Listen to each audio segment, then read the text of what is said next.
All right, so just a little bit on the history of Grapevine Lake. The construction was initiated in 1948 and it was later completed in 1952.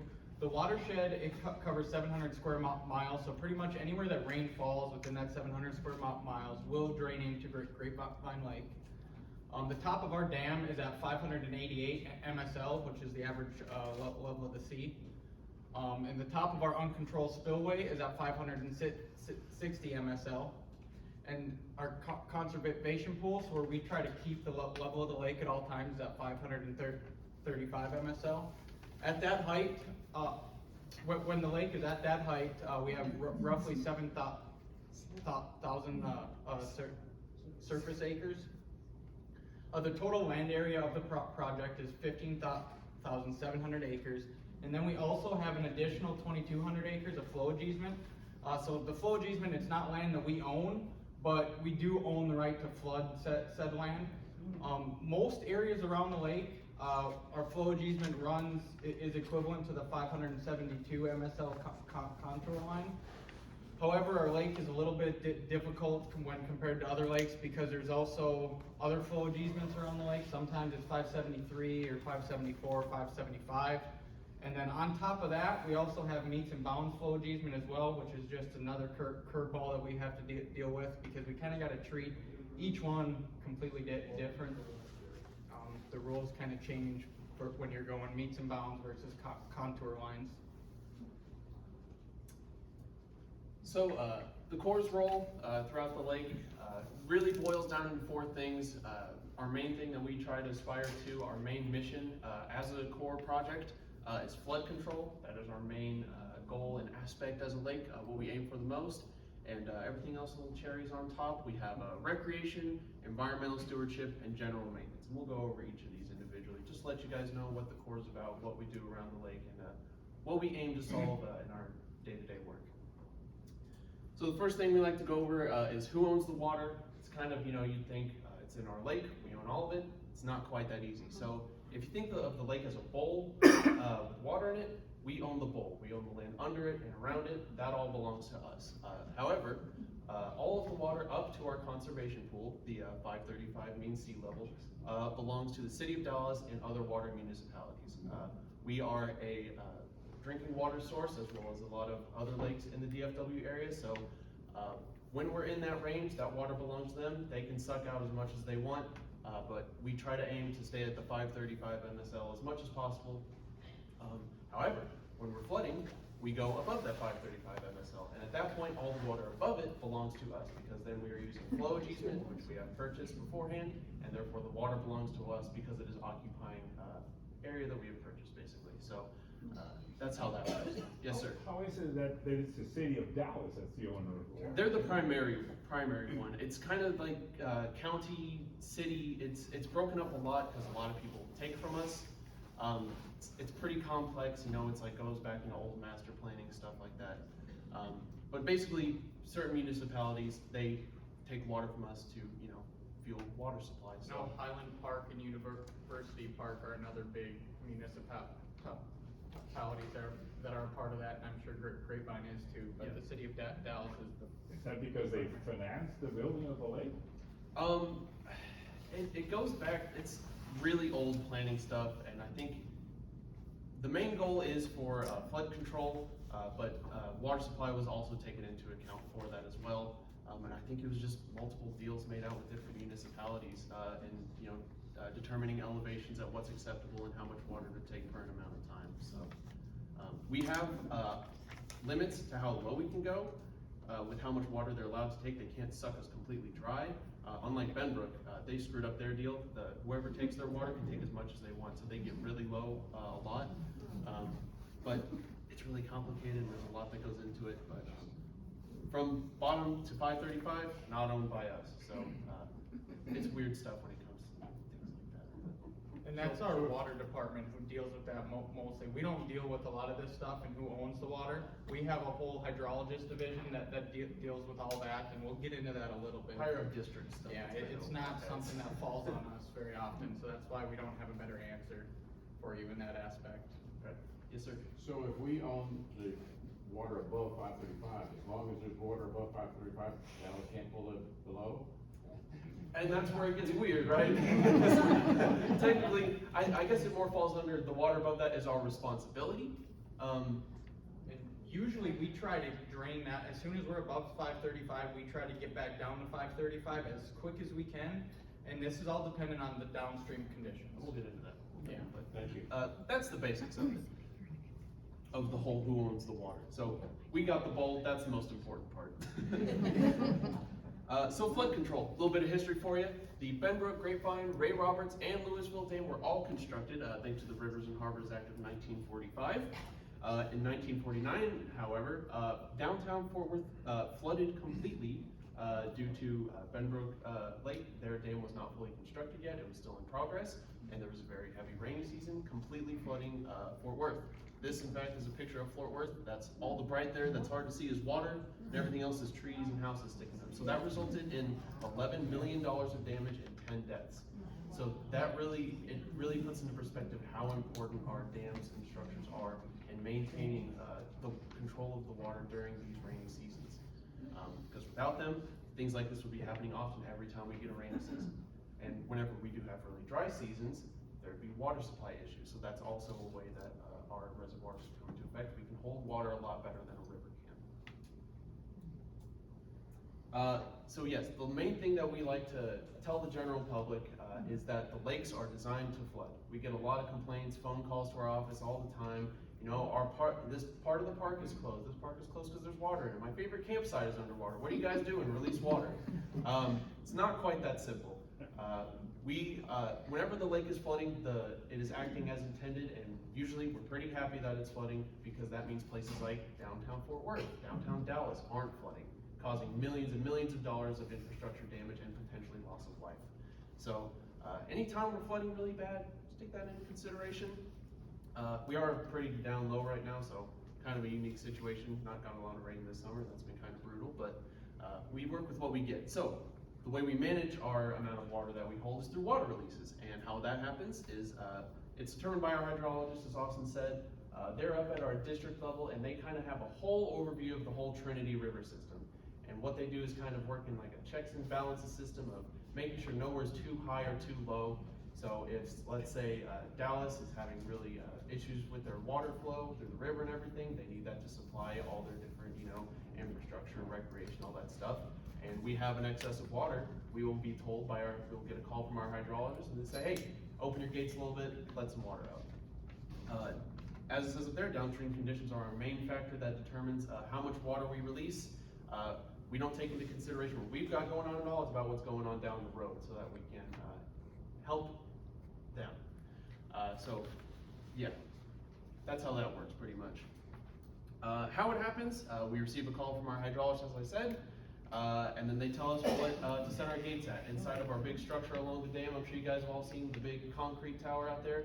We got two massive gates in there, big metal gates that hold all the water back. They tell us how much to open those, usually in half-foot increments, foot increments. And the way we determine how much water we're letting out is we're trying to reach a target CFS, or cubic feet per second. So how many beach balls of water we're letting out every second. And that can get up to thousands, depending on conditions of the lake and how much water they need downstream. For instance, recently, Louisville's lake, they also supply Dallas with water. They've been working on their structure, so they haven't been able to release water, so we've been having to make up for that, even though we're in a dry season and we are low. We have been having to release water, even though we are low, to make up for them not being able to supply, because Dallas comes first, of course. So we adjust our gates accordingly and inform the hydrologist when we're done, and then they go on to call other lakes to make sure everybody's not too high or not too low and everything's flowing properly. So all of it is results a lot higher than us. It's not just us deciding, oh, we want more water or less water, let's go open a gate. So that's what we try to stress to a lot of people. Flood control is really important to us. Maintaining the dam is our prime goal. And when it comes to recreations and things like that, it falls second. But more often than not, the lake can maintain itself pretty well, and when it comes to water releases and dam maintenance, everything like that, it's pretty stable. Yes, sir? There's just one gate? We have two big ones. I recognize that one, where's the other one? Yes, so that is one output, the two gates, that's on the downstream side of the dam. the structure is on the upstream side of the dam, and the 2 gates are within that tower. And then that's just where it all spills at. And the 2 lower ones, we have low flow gates that are smaller. More often than not, they're always open, and one of them feeds directly into the water treatment plant that's right behind the Cowboys golf course. Yes, sir. What is the dam constructed of? Basically, the way I like to explain it, it's just a highly engineered pile of dirt. It's just, different substrates are used to, more hard compact clay on the bottom and then kind of getting lighter, and then different densities and stuff to maintain like water seepage and everything. Primarily dirt. And then on the upstream side of it, we have all the riprap and stuff to protect from wave action, debris, so that it doesn't just wash away. So that's mainly what it is. Yes, sir. When did Lake Dallas become Lake Louisville? Oh, I don't know. I don't know. The date, I'm not sure, I just know that Is it a while they pretty ago? much combined the 2 lakes, yeah. So when they flooded Louisville, they ended up removing the dam from Lake Dallas and kind of combined it into one. But as far as the date goes, I would have to call a friend from Louisville to find that out. Yes, sir. Is there, when we're in flood conditions, is there a priority of lowering the levels in Roberts, Louisville, and Grapevine, and we third on that list? So, I don't know how the priority system works out. That'd be something we'd have to ask our hydrologist. But I know more often than not, Louisville is releasing a lot more than we are. So I think pretty much as far as it goes, unless there's certain circumstances, Louisville and Ray Roberts, they kind of work together as one, and I can't remember the order, but one of them tries to stay the same all the time, and the other one will fluctuate more. Can't remember exactly what order it is. Stay stable and Ray Roberts fluctuates.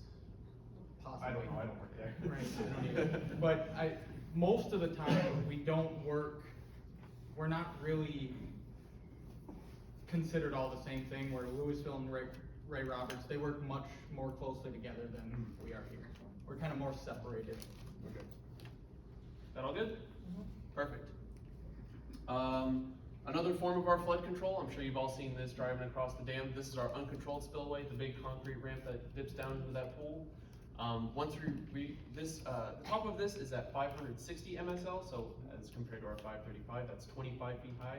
We have to be 25 feet high in flood states to reach this, which is pretty extreme. The last time we reached this was in 2015 when there were all those horrible floods throughout that really flooded everything. I'm sure everybody remembers that.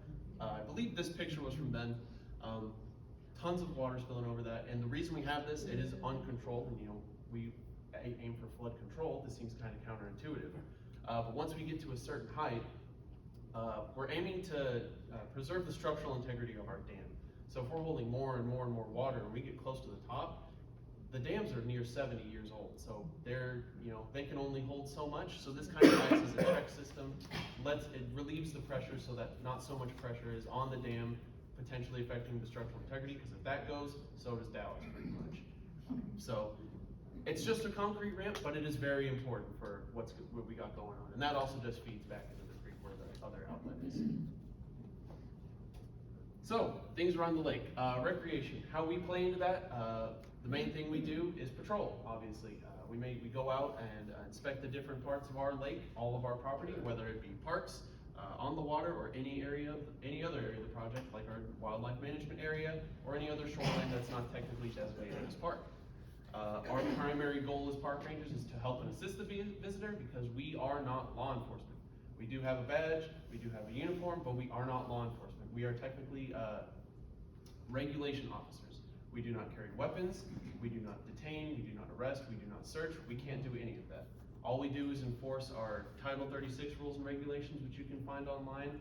Just simple rules that are laid out by the federal government for us to maintain our parks, make sure people are doing what they need to do in our parks safely, and still having fun while doing it, while preserving our parks.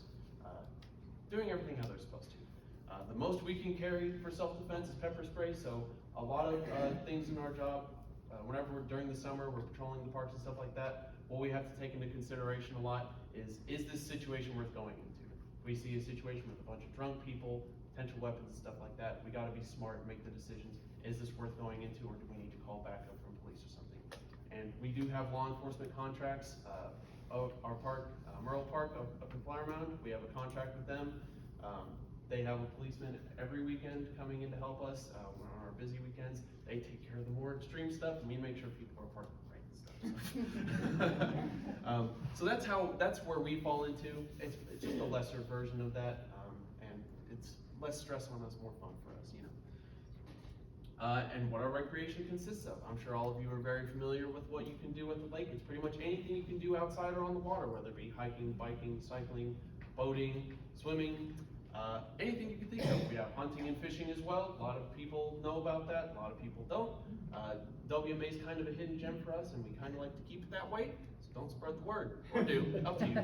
That all falls under day use stuff you can do during the day, your parks, everything like that, Oak Grove, Meadowmere, Merle, all that. And then we have camping, of course, RV camping, stuff like the vineyards. That's primarily RV camping. Not a whole lot of that on our lake. Primarily we have primitive areas. We have some of that in Merle, Meadowmere. It's your tent camping, no water, no electric. Everybody loves that. It's the real way to camp. So the Corps of Engineers personally manage Merle Park. All of our other parks are leased. Trophy Club, Twin Coves, Oak Grove, Meadowmere. Back in the day, the Corps ran out of money for recreation parks and stuff like that, so a lot of them were leased out to the city so that they could maintain them and manage them. And the cities have done a fantastic job of pouring a bunch of money into them, making them beautiful with the big complexes, parks, roads, playgrounds. They're gorgeous. We couldn't possibly do that with the money that we're allotted. So leasing out our parks has really helped us a lot with maintaining a good look and good opportunities for everyone around the lake in our parks. What kind of hunting takes place on the lake? We'll get there. And just some little details. How about Yes, sir. Lakeview Park? Is it rented out to the city? Lakeview Park is. Yes. Everything that's not Merle Park is leased out. So Oak Grove Park, they got their beautiful sports complexes, baseball fields and everything like that. Nothing we could ever dream of imagining doing ourselves, so the cities have done a great job with that, providing a lot of opportunities for local teams, great facilities for them to use, and it's really fantastic. The marinas, everybody knows the marina. Scott's Landing is huge and awesome. It's got a restaurant on it. Great opportunities there, renting, all the good stuff that you can imagine. And Silver Lake and Twin Coves as well, great marinas. Love to have those. Paved hiking and biking trails. You can skip over those a lot, but they are really a great thing to have. Great for walkers and cyclists. They're nice and wide. They're a luxury to have, and I think they're fantastic that we have them throughout Grapevine and everything. Lots of people are always using them, and I think that's so good. Trophy Club Park, very unique. They have ATV and motocross trails. They are one of, I think, 2 or 3 throughout the entire nation who allow recreational off-road vehicle use on Corps property. So it's very unique. I think it is awesome because it keeps people from doing it where they're not supposed to be. Most of the time, some people are a little impatient and don't want to drive that far with their dirt bike or their ATV or whatever, but I think it's so cool that we have that. Very unique, and it's a good attractor for a lot of people in the area. Disc golf course, fun, easy, love it. And equestrian trails too. We have a lot of horseback riders that use a lot of our trails, especially on the south side of the lake and over towards Knob Hills. Very popular around here, and they love it. So Meadowmere Park, they got camping, their big floating water park. I'm sure you've all seen that. Attracts hordes and hordes and hordes of people. It's terrifying, and I'm glad I don't have to manage that. And then kayak rentals as well. Just love seeing people being able to go outside, get on the water, and do it safely. Wearing their life jackets and whatnot. So that's awesome. Alright, and I'm going to talk a little bit about the hunting out at Grapevine Lake. On the west end of our lake, we have our wildlife management area, which is right around 3,500 acres. We give out 3 types of permits: deer, waterfowl, and general. Our deer is done by a lottery system. We issue 250 permits out to everybody who applies. Usually that's roughly about a 30% chance of being drawn. This past year, I think it was 29.5%. That percentage does seem to be going down every year. But waterfall, that is first come, first serve. We give out 500 of these to the first 500 people who apply. That may change from first come, first serve into a lottery, and this is because this past year we ran out by 7:30 a.m. So we ran out between midnight and 7:30. We gave out 500 of them. And this left many hunters not happy that they submitted at 8 and somehow that they were all gone. If you're not submitting at midnight, you're not getting one pretty much. It's tough, and so we're thinking about switching that over to a draw. That's obviously, it's not concrete yet or anything, but, and then our general permits, they cover everything that's not deer or waterfowl, so your hogs and squirrel and rabbits, that sort of thing. We give out 800 of these. We usually don't run out of them, so that's gonna stay first come, first serve for the foreseeable future, because as I said, we don't run out of them. No I need to think change. last year we gave out more than we ever have, and we only gave out like 630, I think, so we still have room to go with that one. So, Yes, do sir. you have an audit of game that is taken? No, we do not. And No, we did a deer survey to kind of see the population a little bit, sorry. But they didn't go exactly as we planned. We know there's an abundance of game out there. But in that deer survey, we had so many issues with the feral hogs getting our bait and ruining it, that it kind of just threw a wrench in everything and we weren't able to get accurate numbers at all. But even with the numbers we got, it still said the population of deer was overly healthy. We had more than enough, even with the hogs ruining it, so. Yes, How ma'am. are you controlling the hog population? It's easier said than done. We tried to bring in some trappers before I arrived here. That did not work as well as, didn't work hardly at all. Because after a group of hogs gets caught, there's always a few that make it out. And so they get smart, and they're very smart. You're only usually able to catch them once, and then they're hard to get after that. Really, the only way that we can think of that we've discussed that would actually help is not really viable in the Metroplex area. Well, it's helicopters, so. Yes, sir. What is waterfowl, please? Ducks and geese. Yes, sir. Got a question. Yes, sir. So that's the west end of the lake. Yep. What about the east end here, this area right up here with regard to deer? Are they just indigenous population, or do you guys bring in? No, they're indigenous, and they'll live in most cities. If they can find enough habitat, basically all they need is enough habitat to escape for a little bit of the day, and they find all their food in the backyards between flowers and the bird feeders. They don't need much. And so it can become an issue when, they're up in the homeowner's yard eating all the flowers, and eventually the population goes up so much that they run out of food, and then the population will crash. And so in the city areas, we haven't had to deal with that yet. I know in Georgia and some southeastern states, they have to deal with that a lot more than we do. The human factor adds a lot of complexity to it though, because like our deer population, anywhere behind like, South Lake and Grapevine and near the dam, where all the trees and stuff are on the east side, the population's like healthy, and It's probably like too almost healthy. out of control to a point. But, they're supposed to run out of food at some point, with the natural progression of things, and they crash. But the human factor, people like to feed their deer, they have a bunch of feeders, they just provide for them, so it just keeps getting more and more and more. So far, it's not an issue. As far as we can tell, we haven't gotten complaints about too many deer, because people love to see them. But It could be an issue in the it could be, population is real healthy behind there. We wish the population was that healthy out there. But Well, we'll see what happens. like that. So, and then environmental stewardship is a big thing that we have to deal with every day. Environmental stewardship is the responsible use and protection of the natural environment through conservation and sustainable practices.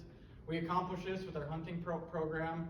We do controlled burns occasionally, but nowhere near as much as we'd like. We'd like to do a lot more, but it takes a lot of hands and a lot of different people involved to make that happen. It's been a few years since one has happened out here. Especially in this dense of an area as Yeah, well. and then environmental inspections is another thing we do. We inspect all the leases around the lake, the marinas, the golf courses and parks. We inspect that. We inspect that once a year. Yes. What about construction projects near the lake property? Are you responsible? Yes. Is that your? Yeah, so For, I don't think so. For things, a lot of what construction falls on for us, they're either like right outside of our fee boundary, like inches from it, or a lot of things fall within the flowage easement that we mentioned earlier. And with that comes a lot of different permitting and reviewing of structures. There's a lot of rules of what they can and can't put on there. Like, obviously they can't put sewage, anything on there, or like any habitable structure, because we could flood that land. We don't wanna flood somebody's house, something that they're living in, or flood somebody's septic tank, and then that all washes into the lake. So there's a lot of niche, complex things. There's a whole, every time somebody wants to build something on us, they gotta send in plans, they gotta get it surveyed, and it has to go through this whole real estate process that bounces all around the district to make sure that it is a viable thing that can happen, and make sure they're not, as we say, filling the pool, putting dirt into our lake so that it impacts how much water we can hold. So, there's a construction project at Kimball Yeah. and Lake Ridge, they're raising the road bed. Yeah. And so it's a sort of a very exposed area with a lot of potential drainage from the neighborhood across that construction plane. Yep. Right. Yeah, that all went through us at some point, So, yeah, a lot of what we take into consideration is like, stormwater runoff, that kind of thing, and then, whenever that it's any, thing that takes, that will occupy more than an acre, any action that'll do that much is when we start considering all of that. And then that gets kicked up to our regulatory division up in, our district office and through our environmental people as well. So it hits all the important parts to make sure it's a viable and safe thing to do. Right. So we check all our boxes. Yes, my general questions, I don't have the answer, it's just a concern because of the amount of earth that's being moved. Mhm. And in the event we have a large, rainstorm, the concern would be, is there adequate protection to keep the topsoil moving from Washington to the bays? Right.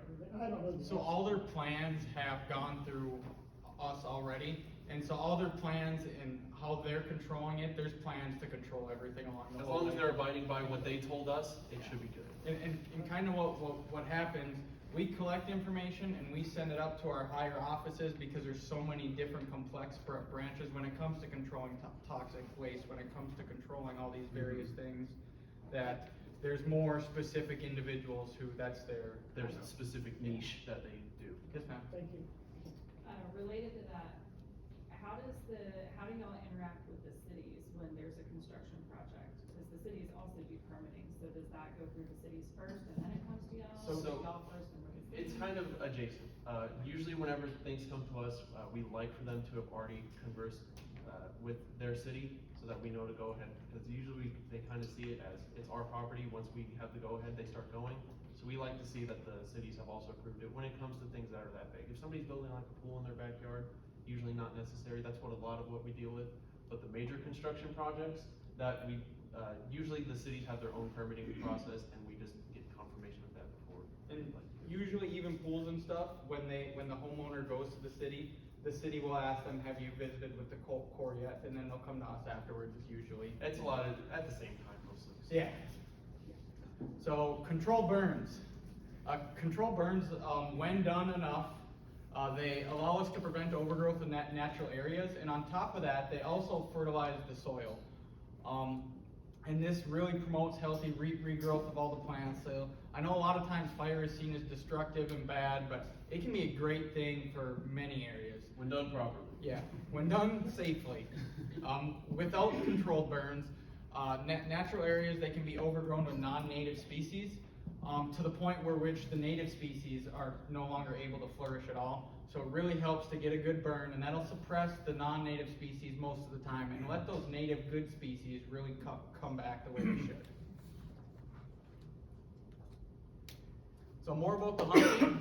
It provides excellent recreation opportunities along with benefits to the environment. It keeps the nature at a healthy balance.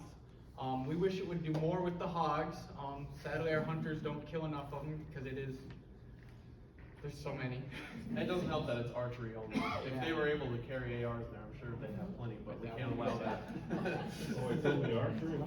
Yeah, it's archery only, and that's for safety. You are allowed to use shotguns if you're hunting doves, squirrels, rabbits, or waterfowl, but when it comes to deer or hogs, it's archery only. You don't have to shoot a duck with a crossbow. Yeah. So, at the bottom here are some of the huntable species that we have at Grapevine. We have deer, hogs, doves, ducks and geese, turkey and squirrel. Already mentioned all those. Is there Yeah. priority given to residents for the hunting license? There is not, Anybody, no. anybody in the state or out of state? For the lottery, it's completely random. Yeah. Completely and totally? There's no preference to residents at all, because if it's a federal property, it's not the So it city. doesn't matter which state you're from? No. Everybody's given a number, and then there's a random number generator. We just push it until we get all the numbers we need. Okay, thank you. Yes, Where sir. can you get a map of the hunting areas? So you can actually find it online. We have a really nice interactive map that is a link, and you can find that on our webpage. If you've ever been to our webpage, you can find it by just Googling USACE Grapevine Lake, and then there's a recreation tab, and then a hunting tab, and then at the very top there is we have two different maps. The interactive one is much better.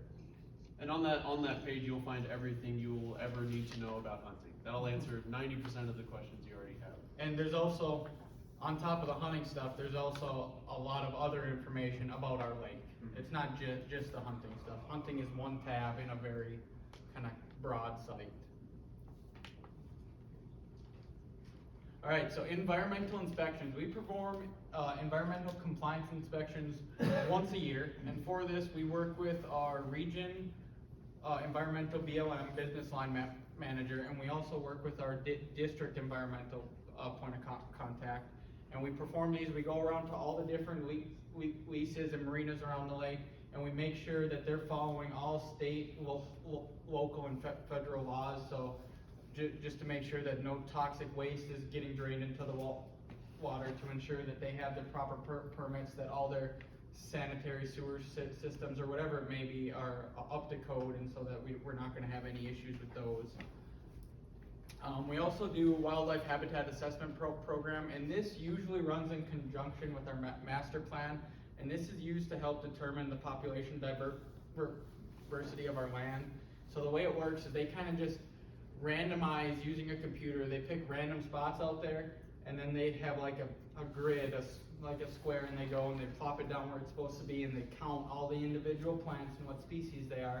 And this helps them get an idea of how healthy the plant species are, and if we have the right species out there, what kind of work may need, and how the environment is changing over time.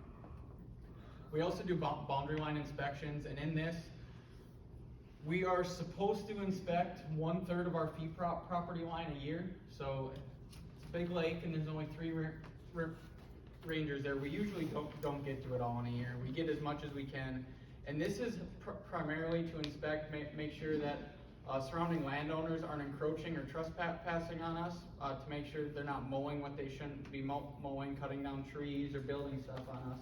So we're supposed to inspect 1/3 of the lake every year.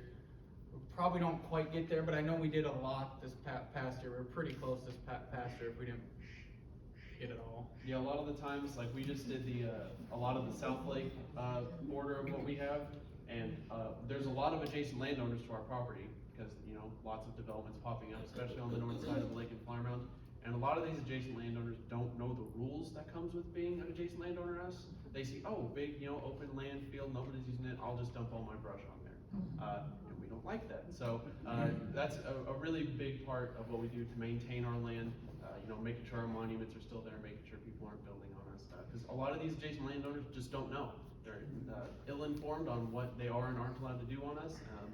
And we like to inform them as best we can. And I also want to add, us solving these issues, it's not a quick second thing. It takes time, sometimes months, sometimes over a year. I mean, things have to grow back, and sometimes if they want to fight us, it has to go to our lawyers sometimes. Yeah. It's not always easy. It can take quite a while for us. And then people will just build whole fences onto our property, so that's a whole construction effort, getting them removed and getting them replaced off of our property, and putting everything back to as close how it was before, calculating tree damage, that kind of thing. We have people cut trees on us so they can get a better view of the lake.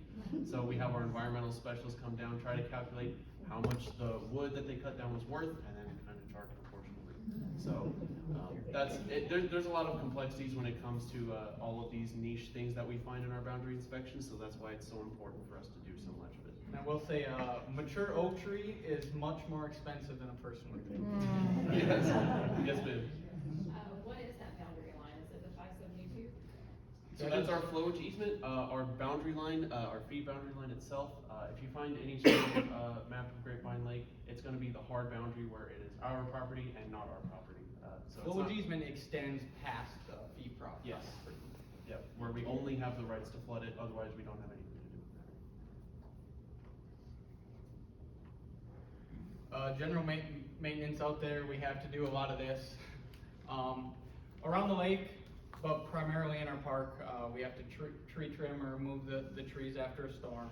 Occasionally, if a pipe breaks in our park, we have to be the ones who dig down and try to fix it, at least before we call the plumbers who are actually good at it. And they're old systems, so they break a lot. Yeah. Especially in the winter. A dozen breaks this summer. And yeah, so many in the summer, geez. We also mow occasionally when we have to. We usually have volunteers who do it in our park in this area, as you see pictured in the bottom left. But a lot of our other mowing we do is done by contractors, so we usually don't have to mow, but occasionally it is. If we're shorthanded or there's an emergency or something. I'll let you talk about the signs. Sign work, that's a big part of it, our maintenance, cause you know, we have actual roads running through our park, so there's a lot of signs there. Before tackling this, I'm in charge of our sign program. You don't realize how many signs are on the side of the road when you're just driving to and from work. There is a lot of signs. You have to sign for everything. So, and we have very specific regulations on what we're allowed to do. So, you know, speed limit signs, stop signs, parking regulations, all sorts of things. It's very intensive, and people like to hit signposts. So, their cars are magnetized to them. So that takes some replacing. It's intensive. We also do trash cleanups around the lake. We try to get volunteer groups together occasionally. Last year, we worked with a group of about 20 hunters, and we cleaned up a lot of trash out of our wildlife management area. We also do it occasionally if we get a spare second or two, just in a normal day. We carry trash bags in our trucks. If things look particularly bad, we'll make an effort. But if you ever wanted to get a volunteer group together to clean up trash around the lake, we could help out with that, and whether it be supplying some dump trailers for you to put stuff in for us to haul it off. Or I know Andy, we're supposed to be helping with an event this weekend on the lake where we're gonna be in a boat, and there's gonna be kayakers picking up trash along the shoreline, and they're gonna put the trash in our boat and we'll bring it off. So we enjoy doing that type of work. We like to make the lake a clean place, and we wanna keep it that way. We know it's not as clean as it should be, but we're trying. There's a lot of people who don't understand how to pick up after themselves. And we always value the public, you know, participation as well. We like to spread the word that, you know, this is everybody's, you know, it belongs to us, but everybody uses it. So we like to make sure, you know, spread the word. This happens, do just a little bit to clean up, and it goes a whole long way. And it's the basic repairs that come with any labor job. Equipment or, you know, light bulbs and stuff like that in the gatehouse or whatever. There's a lot that, you know, our project office is really old, and gatehouse isn't too old, but things just break, and they take, you know, time to fix. So Light on top of your truck breaks. lights on your truck break, you know, anything that comes with it, flat tires, it always happens. I don't know how many of you are familiar with the Corps, but the big message we like to push all the time is water safety. Anytime you see anything Corps Rangers anywhere, there'll probably be a life jacket or water safety plastered all over it. It is a very important message to us, and we value a lot of this a lot. And the main thing that we like to preach, that is the easiest thing to do, that will always save your life, is wear a life jacket. Nobody has ever drowned wearing a life jacket that fit properly. I like to emphasize fit properly. It's a really easy thing to do. People complain, oh, it doesn't look good, it's kind of uncomfortable. If you're going down the lake on your boat and you take a hard turn, something happens, you hit a rock, you fly off. If you're, you know, disoriented, confused, you hit your head or something, and you're not wearing a life jacket, down you go. But if you have a life jacket, it'll pick you up, point you head up so that you can at least breathe. So that's the thing we like to stress to everybody, youth, adults included. Everybody needs to hear this message, because nobody, you know, It's not as far-reaching and as emphasized as we'd like, so that's what we try to do as much as possible. Please wear your life jacket if you're in or around the water, no matter what you're doing. Anything can happen, please wear it. Other things to look out for: water safety, be aware of your surroundings. Obviously, the scariest thing out on the lake is other people. Your jet skiers, your reckless boaters, your people who are drinking. You want to make sure that you're keeping an eye out on others, keeping an eye out on yourself. Other people may not be paying as much attention as you are, so it's important that you pay attention to them. Look out for your weather. Everybody knows the saying, if you don't like the weather in Texas, wait 5 minutes. Sometimes that's very true. It can hit hard and fast, out of nowhere, just dark clouds looming, and then it's there. We start white capping. People who don't have any idea, first time out boating, they start taking on water, they're broadside, they get flipped. It's a horrible situation. If you're out near the water, doing anything around there, keep an eye on the forecast. It can get very dangerous very quickly. Keep an eye out on your buddies. Obviously, look out for your friends. Make sure they're doing well. Most of the time when somebody's drowning, it is not a loud flailing, screaming for help, splashing. A lot of the times it's kind of a silent activity, more so than you'd expect. It's a lot of, if you're doing something, you turn around, your buddy's gone. Because they're panicking, they're working on trying to get their head above the water, and they can't even focus on screaming for help. They're just trying not to drown. So keep an eye out on your friends. Make sure they're being safe, wearing their life jacket, and doing everything they need to. Learn to swim. Even if you're a good swimmer, you still need to wear your life jacket, because there's many more factors than just being able to swim. Waves, obstructions, if you hit your head or something. Learning how to swim will help you out a lot, give you some control over the situation, but if not, you'll at least still float. And of course, reach, throw, row, don't go. Somebody's falling off your boat, you want to reach for them with like a paddle or something you can let go of, so they don't pull you into the water. You don't want to be pulled in. Somebody who's panicking, they're going to do anything they can to pull themselves up, and if you don't have something you can let go of, they'll pull you in. Bad thing. So reach, throw. Everybody has Type 4 throwables on their boats. They should. Whether it's the seat cushion or the ring buoy that everybody sees at the pool and stuff like that. Something to throw that floats, that somebody can hold on to it, pull themselves up, keep their head out of the water so that they can breathe. Very important thing to have. Row, move the vessel over there so that you can employ a reach and throw. Easy enough. Don't go. Please don't ever go to save somebody's life, because they're panicking. You go in to save them, whether you're wearing a life jacket or not. They're going to do everything they can to get their head above the water, even if that includes pushing you down. So if you do that, now you have 2 people in danger. That's a worse situation. So employ these other 3. Don't go if somebody's in trouble. Reach, throw, row. Help them out in a safe way, in a smart way. Please, water safety, wear your life jackets, wear your life jackets, wear your life jackets. Easy enough. All right. Quick question. Yes? Are the life jackets still available at the park, or do people just sort of wander off? So here's the thing. It's an interesting philosophy of that, where it's a win-win. So we do have water safety life jacket loaner boards throughout multiple of the parks. We are not allowed to buy life jackets for that purpose. We mainly rely on donations, which are always very gratefully accepted. We love having as many out there as possible. But people take them, they're supposed to return them. But if they don't return them, hey, they have another life jacket. Win-win. So a lot of the times they do go missing, but that's another person with a life jacket that they'll hopefully use. So either way, we're on top. So now we'll get into some of the wildlife on our lake. Yes, ma'am? I really love that program with the life jackets, and people do wear them. Yes, And they do put them back. I believe after we, spreading the message more, people tend to get the idea of how severe and important it is. But if you wanted to donate them, who do you donate them to? I believe you can just donate them to us. You can just bring them to the office and just hand them to us. Where's your office? 110 Fairway Drive, right next to the dam, right next to the Cowboys golf course. Yes, The ma'am. Grapevine Fire Department also has the loan and life jacket program, so they Yes. provide life jackets, so if we wanted to, you could give them to the Grapevine Fire Department. Right, they mainly provide to their parks, but for us specifically, we have to get them directly donated to us to put it on ours in Merle. So it's, whoever you want to give them to. Anywhere they are at is good. Good? Wonderful. Here is some of the wildlife that we have on our lake. I'm sure you guys have seen some of these. We have a beaver in the top left, and they do cause us some issues in our wildlife management area specifically. We have a couple ponds that we try to keep, and they're on a dam system. Well, the beavers like to plug up the dams, and then they ended up flooding everything to the point where they were even stacking sticks along the road to hold water in. Well, the road's still flooded. It's awful. It's a pain in the butt. We're actually working on trying to get rid of the ones that are an issue.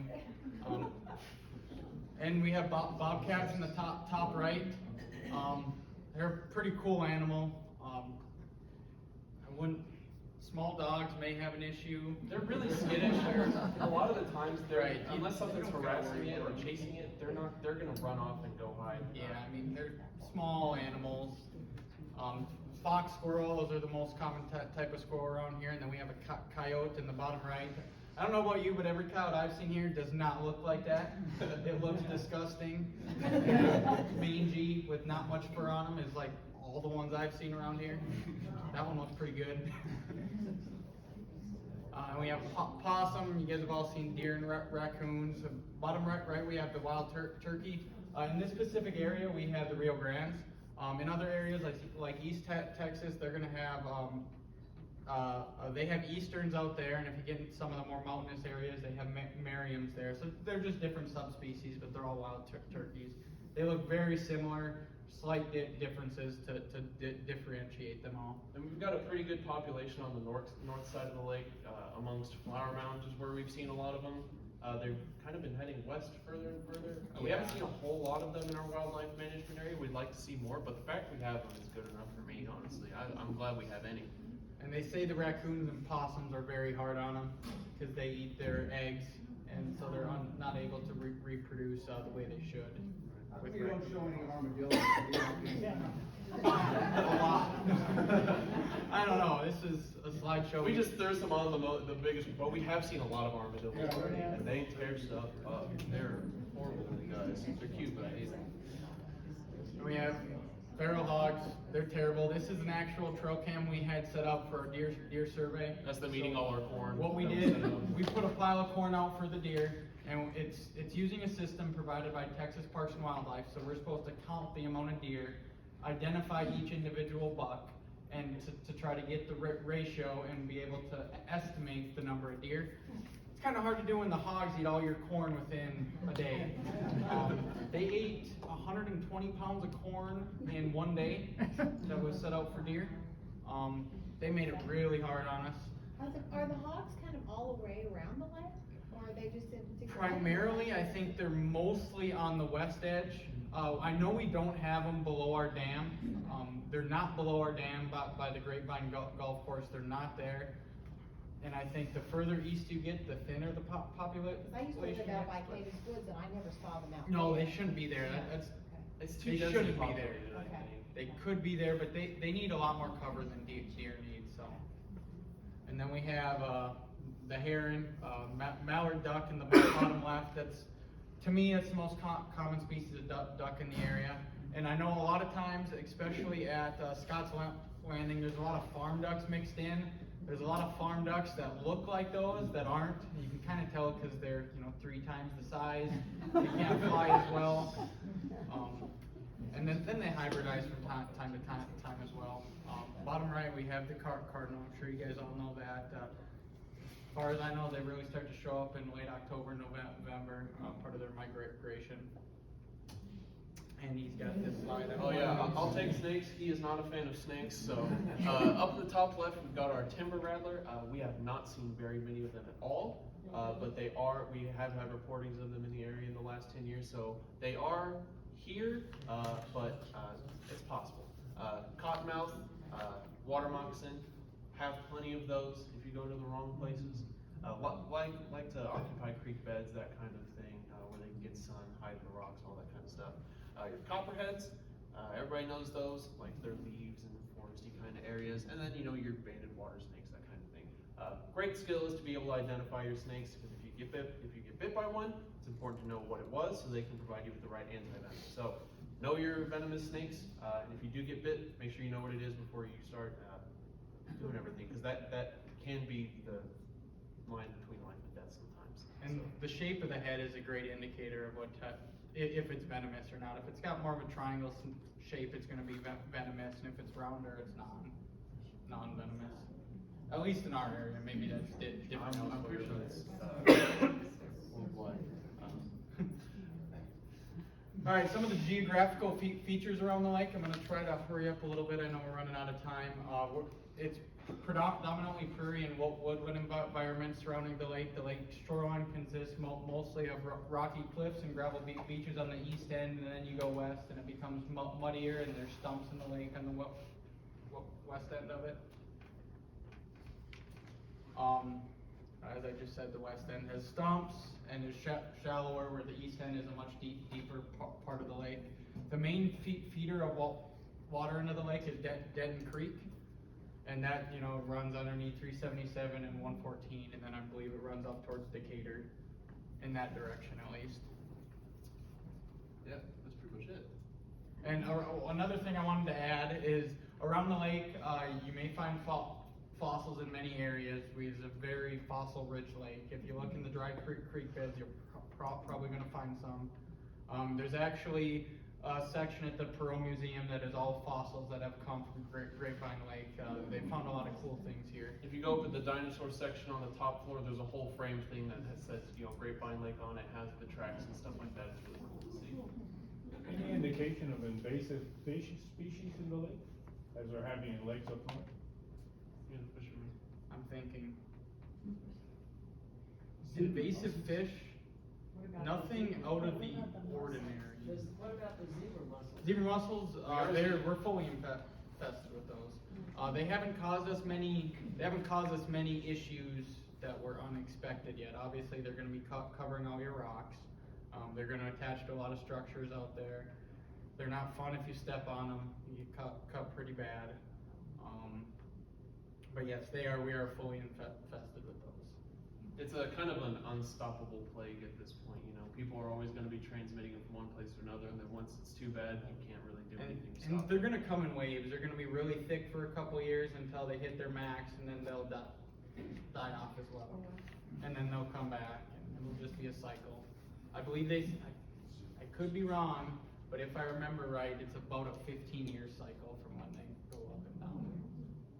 What's the biggest catfish they've ever caught in Lake Grapevine? I heard of one, I guess it's not Lake Grapevine, but the creek on our wildlife management area. Somebody was telling us the other day he caught like a 56-pound catfish out there. That was just in a small puddle in the creek. That wasn't even the main lake. And I've seen some 30-plus pound fish come out the lake, but We've heard that fish, like, you know, fishing on our lake is not easy. You really got to know the spots. it's pressured pretty heavily, And so. it's pressured, so that doesn't help. So a few years ago, there was a picture about somebody having caught an alligator and throwing it back in Grapevine Lake. So do we have any? I have never seen any evidence of it. A lot of people claim to have seen them all the time, but we have spent a lot of time around our lake and we have seen no evidence. And I look for them. Yeah, we I will. wanna see them. If they're there, I want to see them before they see me. It's always possible. There's rogue ones here and there, but we don't have. I wouldn't consider a population of them. Yes, sir. What's the maximum depth? 53? I think 53, and that's gonna be like right And behind that's our tower. at conservation pool as well. Yeah. So if we go up, that's gonna obviously raise. We go down. Right now, we're about 6 feet low. 5 to 6 feet So right now. probably Also, sitting around. is there equipment still at the bottom of the lake when they originally built the dam? That rock crusher. The rock crusher out there on the west side. We're probably low enough now you can see the top of it. There's a buoy out there marking it, not very well. It needs to be replaced, but you probably could see the top of it right now. Yes, sir. You said that the dam is getting old. Mm-hmm. Is there another dam that's gonna be built, another lake that's gonna be built? So right now, all I've heard is that there's talks of potential cost. That's all that's in the air right now. So what would it cost to replace the earthen part of the dam? As far as it goes past that, I don't think there's any solid dates, plans, anything like that. They're just kind of starting to get ideas of. No new lakes or? No new lakes, but they are talking about somehow replacing our dam. I don't know how that'd work. I'm not an engineer, but I'm sure it'd be an undertaking for sure. Yes, ma'am. Oh, ma'am. I'll let you pick. Is there a good place to see sunrise or sunset that you can recommend? Not on our dam. Yeah, don't be on the dam. Please don't park on the dam. Even the spots that look like they're parking spots, there's no parking signs, so. I know Merle, if you go to where our low water ramp is, that's a really popular spot to see, sunsets all the time. Sunrises, I don't think there's really any good options since it's coming from where the dam is. I think also in, there's various points in a lot of the parks where you can walk out there and see it.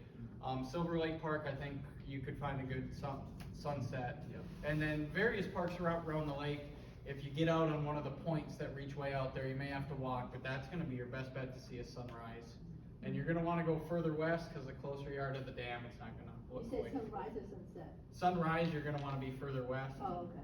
Sunset, you're gonna wanna be further east, and whatever point you can get out furthest in. Yes, sir. Bald eagles, I have seen one. there's a few around. I know there's one that's permanently, living down at Benbrook Lake, and I've seen one soaring right next to the dam once, never saw it again. I don't know, they move, they have a pretty wide range. Yes, sir. In relation to the depth, how has the depth changed from when the lake was originally constructed to now? Is there silt?